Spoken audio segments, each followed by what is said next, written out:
Fala rapaziada, beleza? Tudo bem com vocês? Eu espero que sim. Para quem ainda não me conhece, eu me chamo Bruno Azevedo, eu sou um meliponicultor, eu crio abelhas nativas e toda semana eu procuro trazer pelo menos um vídeo tratando de algum tema relacionado a esta atividade maravilhosa.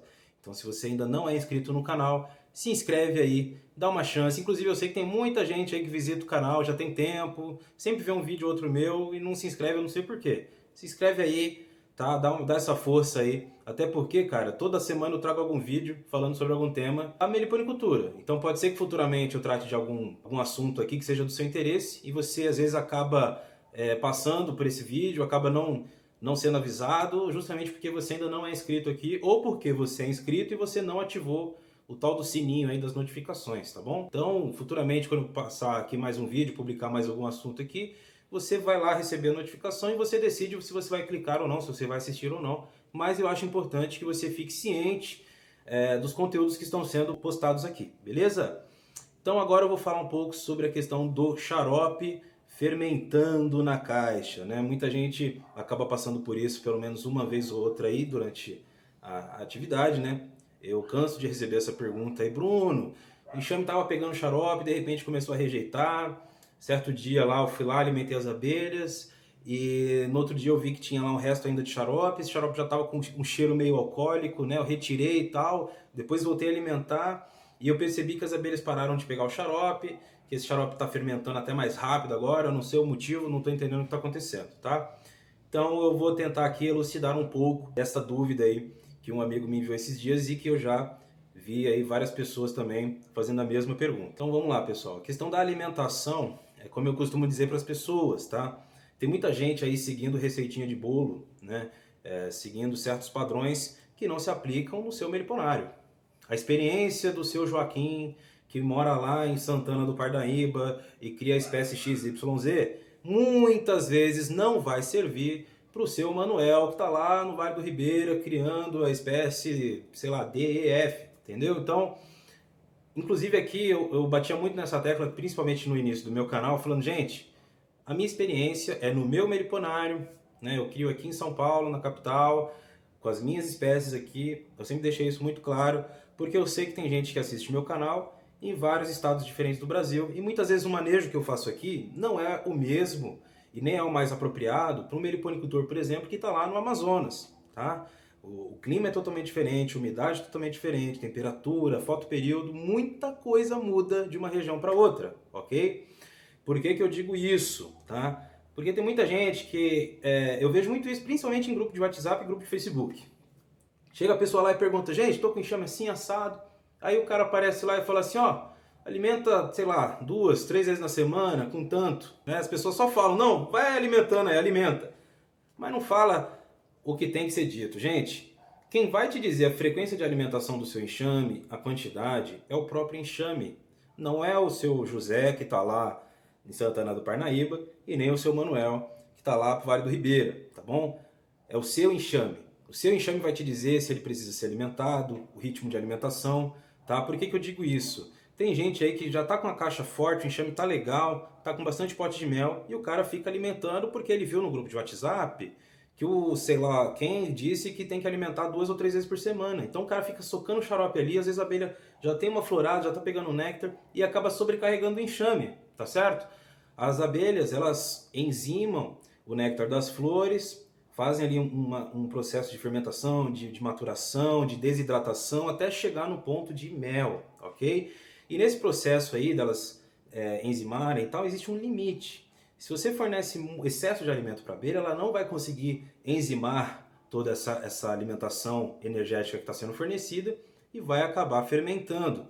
Não só o alimentador, ela também vai acabar rejeitando, e aí é quando acaba fermentando no pote, como você pode também acabar até prejudicando os potes da colônia, tá? Eu já vi muita gente aí falando que os potes da abelha começou a ficar esquisito, começou a espumar, fermentar demais, em excesso ali, justamente por quê? Porque provavelmente alguma levedura que não deveria estar ali naquele ambiente assumiu o controle ali justamente por conta da falta de enzima suficiente das próprias abelhas para fazer uma maturação correta desse mel, ou desse mel de trato, né, feito a partir do xarope, beleza?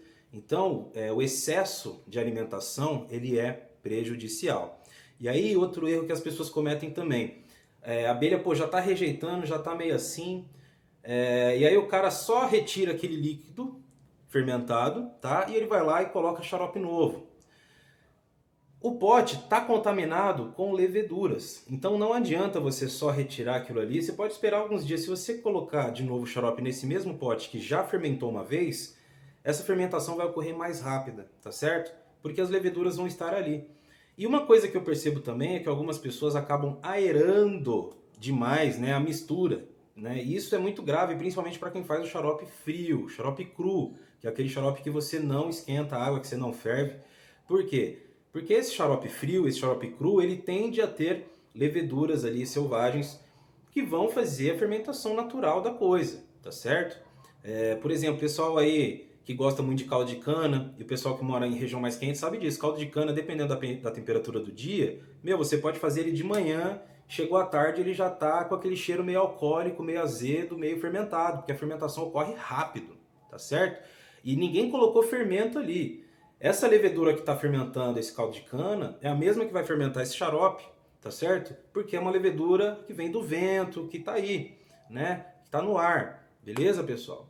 Então, é necessário nós termos essa noção na hora de tratar desse problema. Se você teve aí um alimentador que já está com essa questão da fermentação, você vai ter que ou você trocar esse alimentador, ou você vai ter que lavar ele muito bem, você vai ter que dar uma esterilizada nele, para depois você voltar a fazer a alimentação. Porque senão você vai ficar nesse ciclo aí, você vai ficar colocando o xarope, ele vai ficar fermentando, a abelha vai rejeitar, ou então pior ainda, ela vai consumir esse xarope fermentado, pode gerar aí um dano, um prejuízo na colônia, tá certo?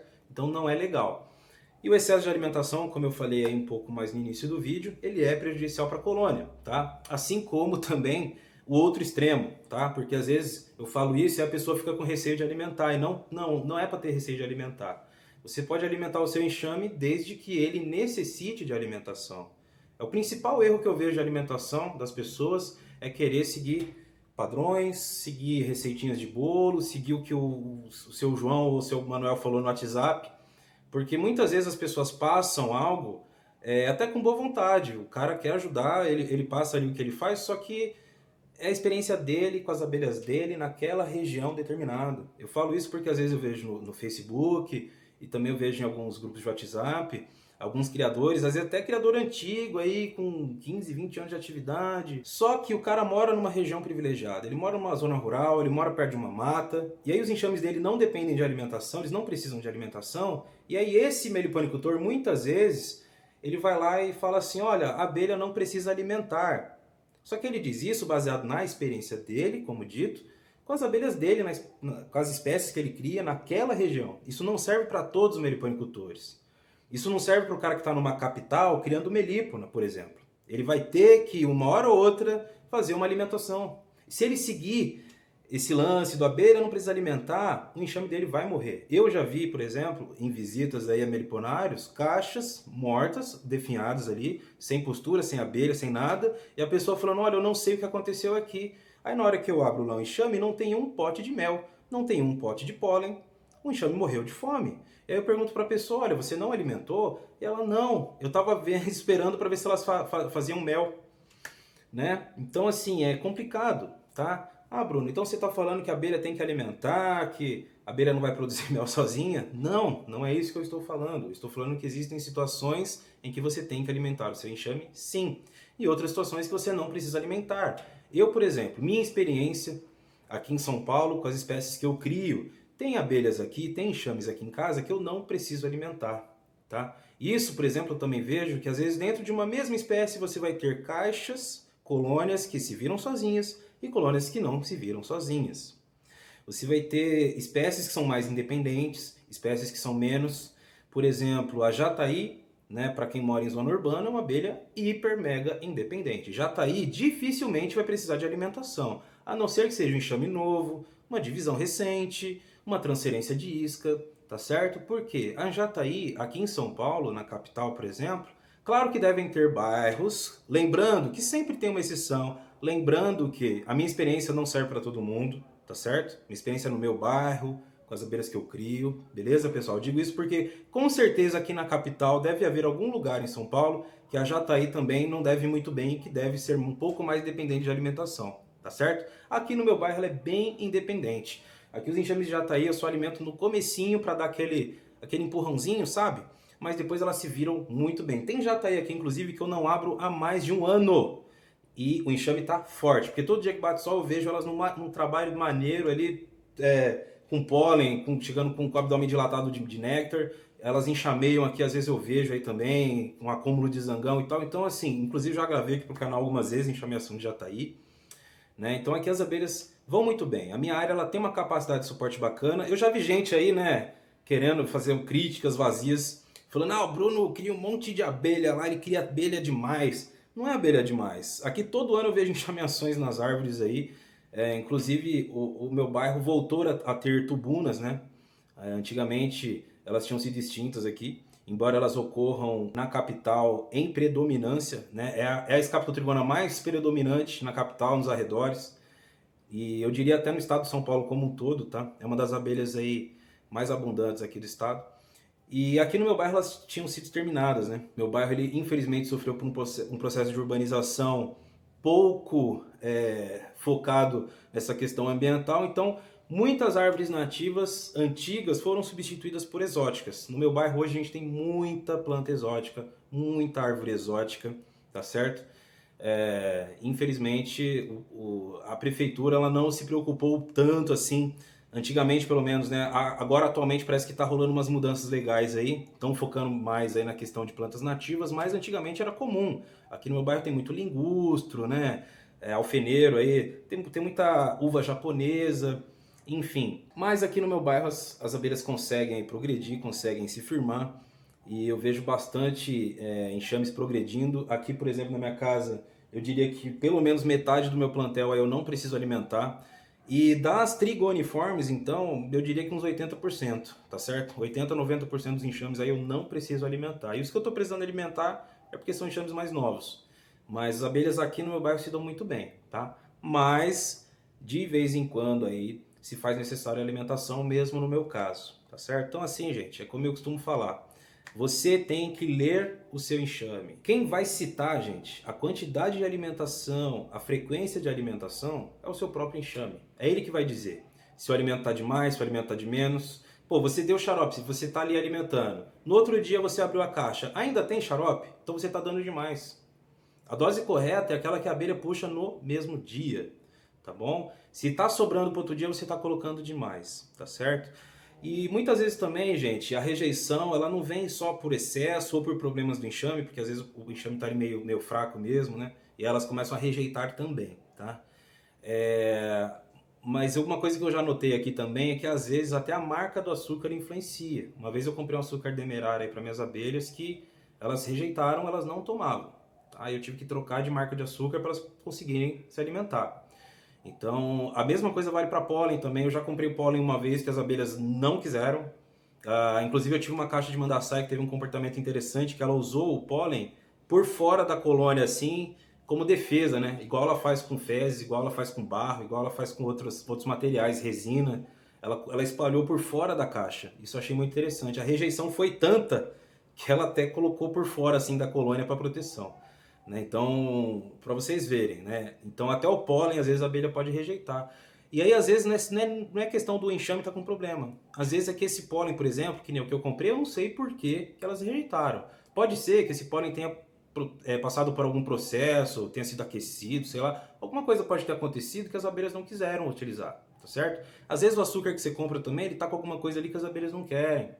Até o limão, às vezes, aí também. Outro dia eu fui no mercado, eu vi que tinha uns limões lá com a casca meio azulada, sinal que ainda tinha um resquício ali de cauda bordaleza, o que é inclusive perigoso para o enxame, né?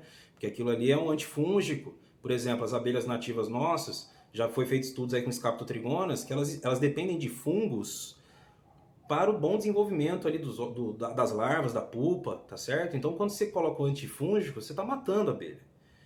Então, às vezes a pessoa está fazendo um xarope, está espremendo um limão ali que está com resquício de cauda bordaleza, aí o enxame começa a definhar também, a pessoa não sabe por quê. Então tem várias questões, gente. Meliponicultura ela é simples, mas ela pode se tornar muito complicada, tá certo? Por isso que é importante o estudo constante, um constante desenvolvimento nessa atividade. Eu estou sempre fazendo cursos aí de meliponicultura, por mais que eu já tenha muito conhecimento, por mais que eu tenha muita prática também, estou sempre me atualizando, estou sempre estudando, né? E estou sempre em contato com essa atividade maravilhosa. Beleza, pessoal?